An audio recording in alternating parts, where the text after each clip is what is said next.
This is insane, as Jerry Jones just called out multiple Cowboys, including Trevon Diggs and Micah Parsons, at the first press conference of training camp. Is there a feud brewing between Micah and Jerry? Find it all out here on Cowboys Digest. Welcome in, everybody. I'm Jace Andrews. I appreciate you tuning into the show. As always, if you're new, make sure you hit that subscribe button. We're covering the Dallas Cowboys 365 days of the year, and we don't want you to miss out on anything Dallas Cowboys related.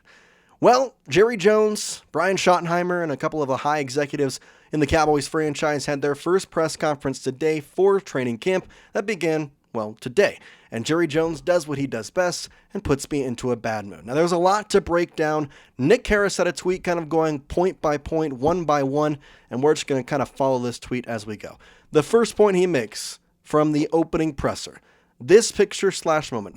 I decided to leave out this picture a moment because, it was Jerry Jones showing off one of his special fingers, and I thought there was no need to show it on this show. That happened. Jerry is Jerry. He does stuff like that sometimes, and we're just going to move past that. Cowboys want more, a lot more, from Trevon Diggs. What does this mean, / what exactly was said about Trevon in the opening press conference? Well, Nick Harris actually has the report that we go to saying a lot of choice words from Cowboys brass about cornerback Trevon Diggs in today's presser. Jerry Jones said, quote, "We expect a player paid like Trevon to be here all the time. We expect him to be leading. That's not new. You got to have some leadership about you." Stephen Jones, an executive, says when he decided to train in South Florida, he knew what the consequences would be. Front office clearly wants more from their star corner.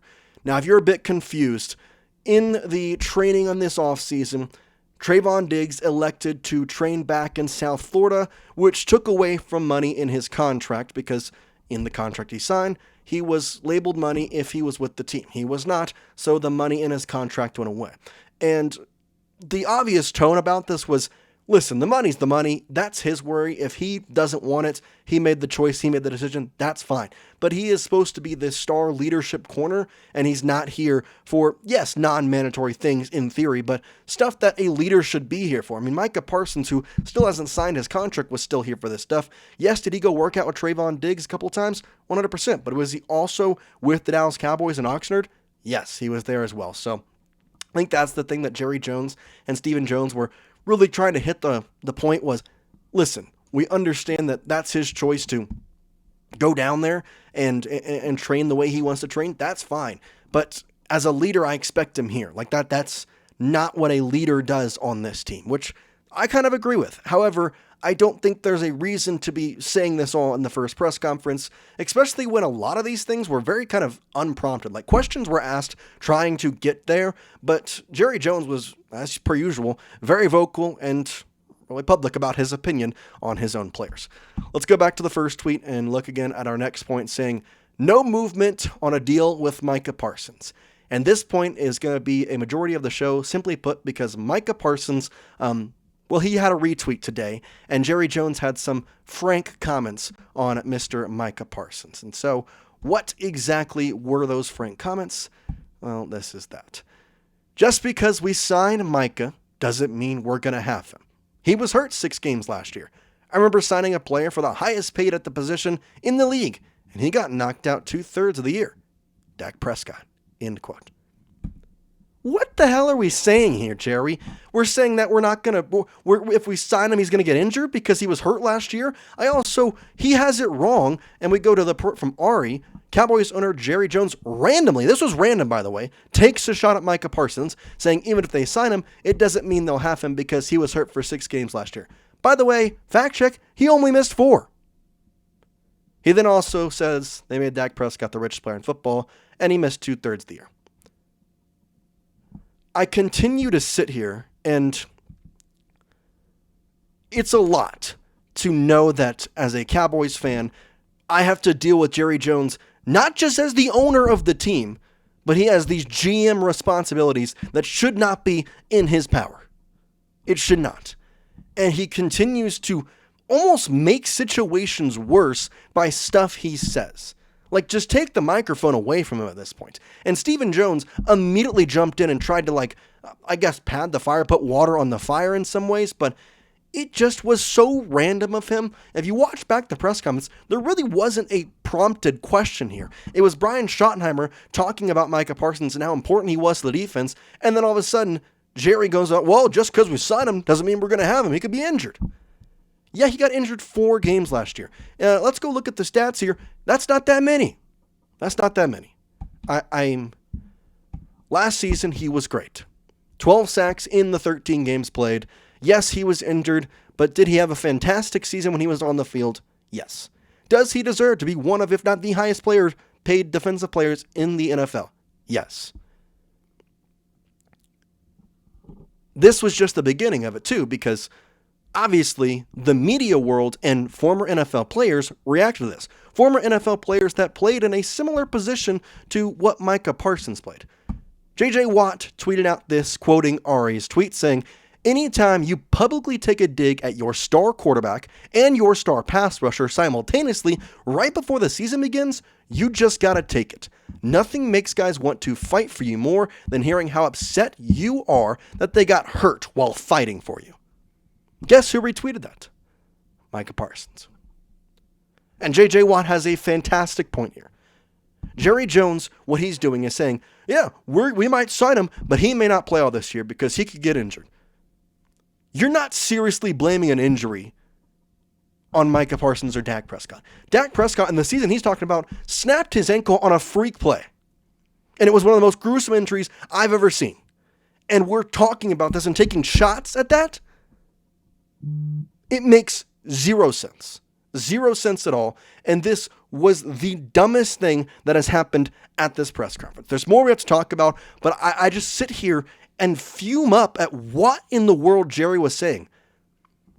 Contract or not, Micah Parsons is the best defensive player on this team. In fact, he may be the best player on this team, straight up. And we're taking shots at him because he got injured for 4 games last year? Grow up. Let's go back. Listen, whatever, get on my soapbox. He did express regret in signing Diggs and Terrence Steele to extensions early. This is an interesting one. I mean, listen, Diggs has been a great player. He was injured the past 2 seasons due to, obviously, the ACL tear and then just some cartilage damage last year. He's still a very good cornerback. He's more of a ball-hawking guy than anything else, so I understand in some ways why his value is definitely more in his interceptions. In the past 2 seasons, they haven't been fantastic, but you can't expect 2021 to be every single year for Trevon Diggs. And so the actual tweet here was coming from Ari. Basically said that Jerry Jones was asked why the team was proactive in extending Trevon Diggs and Terrence Steele, but has taken its time with others like CeeDee Lamb and Micah Parsons this year. He responded, frankly, should we have waited on Diggs and Steele? That obviously suggested some regret. Stephen Jones then jumped in and took over the mic from there as well. Stephen Jones is doing a lot of putting out the fire in this press conference. Once again, we talk about Trevon Diggs and we sit here and look at him and say, okay, you're not being a leader.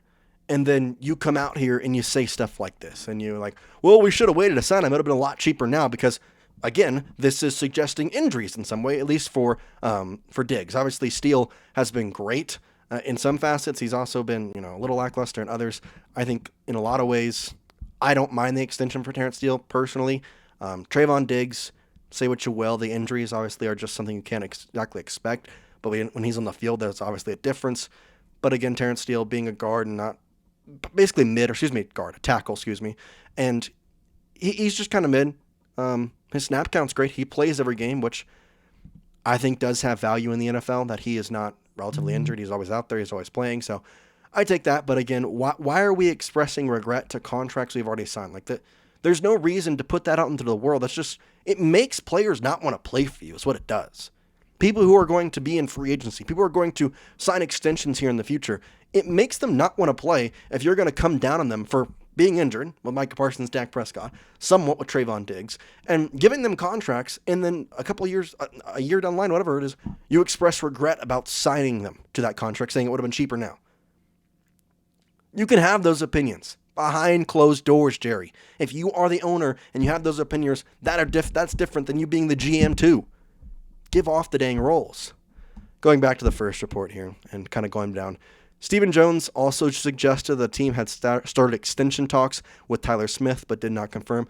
This has been a story that I've just kind of let loose, just not really reported too much on because there's not really that much smoke. Like, Tyler Smith is going to get an extension potentially, but there hasn't been official confirmation of talks. Like I said in this one, he suggested that the extension talks had started, but he also didn't exactly confirm it. However, more on the side of Tyler Smith, he did have an interesting quote today, or maybe it was yesterday, either way. He said this on the Cowboys Expectations, and I'm going to have to kind of walk you through this a little bit. Basically, he was asked, what do you think the expectations are for the Cowboys this upcoming season? He said, Super Bowl champions. That's always the expectation. And the reporter asked, well, do you think that's realistic? Do you think that's something that you can expect? And he said, I think it is. And I think it is in place to do that. Yes, sir. End quote.